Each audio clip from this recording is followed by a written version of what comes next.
Cruella DeVille reporting today, and I'm ready for my close-up.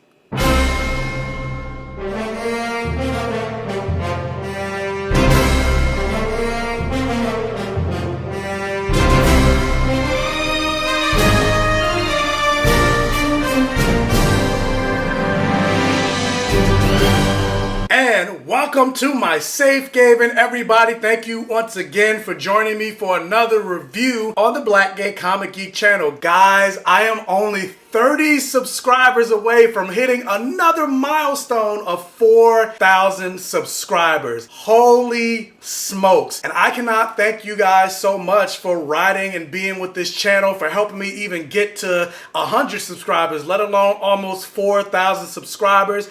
But do your boy a favor to help me get over that hump. If you want to help me get to 4,000 subscribers, if you're not already, please hit the subscribe button. Thank you so much. And then also in this video and in every single video, if you could do me a favor and Hulk smash that like button, it'll not only push this video out there, but every single video that you hit that like button on, so that more people can see my channel on the recommendation feed, more people can check me out, more people can subscribe, and I can get over that hump of hitting 4,000 and going even beyond that. Let's continue to grow, guys. I am loving this. Like, who would have thought? But now that all that housekeeping is out of the way, let's jump right into the topic. Today, we are talking about the live-action version of Cruella DeVille, or the simplified title of the movie, Cruella. The movie will be coming out on Disney Plus this Friday, so I want to say thank you to Disney and Disney Plus for giving me the opportunity to get an early screener. And if you guys are fans of the 101 Dalmatians movie, you pretty much know what this movie is about. Cruella is just a prequel to Cruella DeVille and how she became the villain that we know from the 101 Dalmatians. This is basically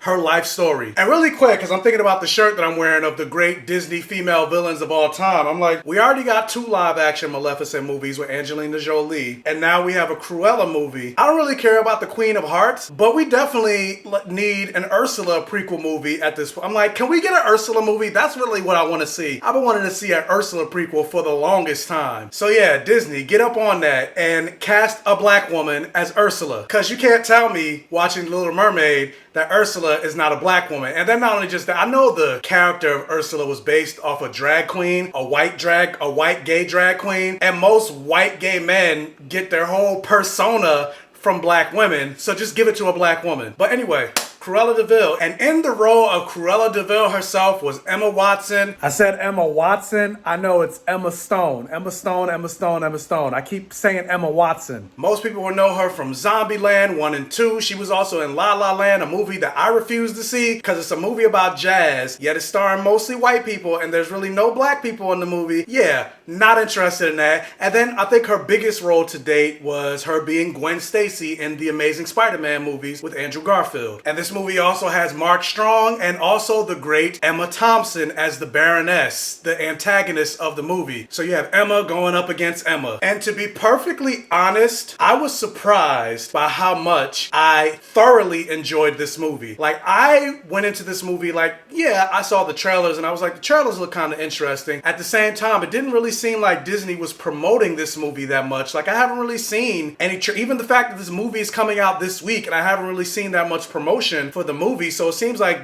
Disney doesn't have that much confidence in it. And then even when I got the email for the screener last week, it was said that I can't even release this video until 2 days before the movie. So when you guys see this video on YouTube, it'll be 9 a.m. on March 26th, 2 days before the movie comes out. And usually when studios wait that long for reviews to come out, either 2 days or a day before, that's usually not a good sign. So when I saw the email and I was like, oh dang, I can't release this video until Wednesday? That means this movie's gonna be terrible. And I was surprised. It was not terrible. This movie had no business being as good as it was, considering how much confidence Disney doesn't have in this movie, or how much confidence it seems they don't have in this movie, because I love this movie. I would totally watch this movie again, and I would love to see this movie in the theaters. Granted, I'm still not going to theaters yet, but but if it was in theaters, I would have had a great time watching this movie. And yeah, this movie was strong pretty much on all accounts. The writing, the direction, the acting. Like, this movie was directed by Craig Gillespie. I've never seen anything. Well, actually, no, I take that back. I realized that he did 6 episodes of one of my favorite shows at the time when it was on, United States of Terror. I'm still a little salty that that show ended up getting canceled because I love that show. If you haven't seen United States of Terror, I definitely recommend checking that out. But back to Cruella. But the brilliant thing about this movie and why I also think this movie works is just the idea of setting this movie in the 70s. You think about the punk rock era of London, 1970s London. And so that definitely worked with this character. And then not only just that, but even though this is a Disney property, this felt like a real world movie. And then this idea of, like, even though this is about Cruella de Vil, you think about the 101 Dalmatians, like, honestly, this felt like a 70s version of The Devil Wears Prada. And I love The Devil Wears Prada. It felt like Cruella was Anne Hathaway's character because you find out that her dream is to become this great fashion designer.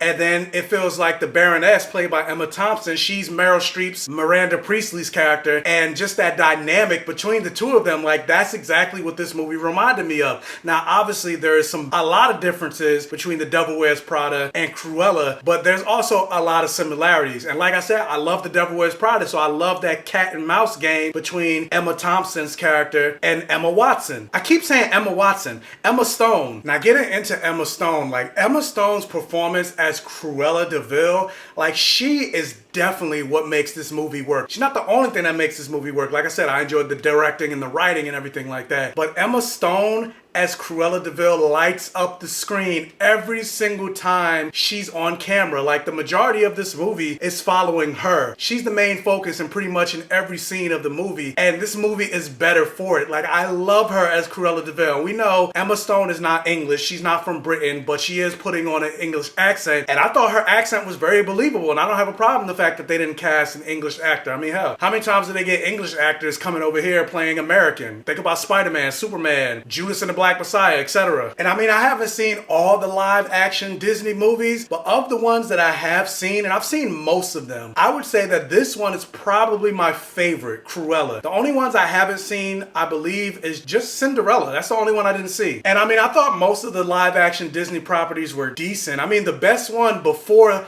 Cruella, I would say, was Jungle Book. Jungle Book would have been my favorite, and it still is up there in my top 2. Like, I would say right now, Jungle Book is my number 2 out of all the live action Disney properties. Beauty and the Beast will probably be number 3, but then, like, The Lion King was meh. Aladdin was okay. I had fun watching Aladdin, but it was like, meh. Maleficent, I liked the first one. The second one, I did enjoy it, but then looking back on it, I'm like, it actually wasn't that good. I'm like, maybe I was just having a good day, because I did review the second Maleficent on the channel, and I was like, oh, I really like it, but then I thought about it, I was like, it doesn't, like, the longer you know how sometimes when you sit with movies, the longer you sit with movies, you're like, I'm actually liking it less and less as time goes on. That's kind of how I feel about Maleficent, the second one at least. Oh, and I forgot about the first live action Alice in Wonderland. I really enjoyed that movie too, until the breakdancing moment at the very end with Johnny Depp. That's when I was like, okay, you guys lost me. Speaking of which, even though I really enjoyed this movie overall, now getting into my cons,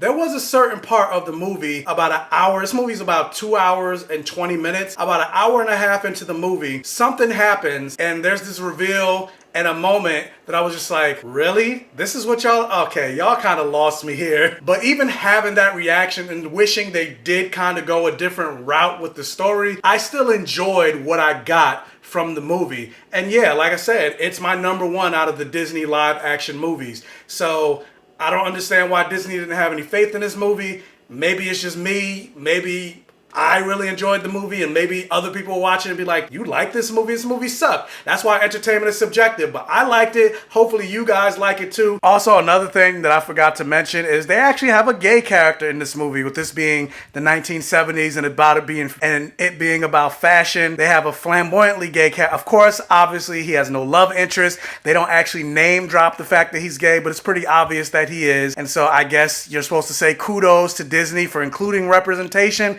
But it's one of those moments where it's just like, yeah, you're throwing breadcrumbs because he's gay, but you don't mention he's gay. There's no I mean, I don't know. It's just, it's like, you always got something to complain about. And I also do wish, because there's a she has a best friend, her black best friend. It's a typical black, the black best friend trope. I wish that character had more to do. Now, there is a male black best friend that has way more to do and has way more of a character than the woman black best friend or the childhood friend that she had. I wish the childhood, I'm speaking of the black woman character, I wish she had more to do and more of a character in this movie than she did. But I feel like that's going to be a constant complaint of mine. So yeah.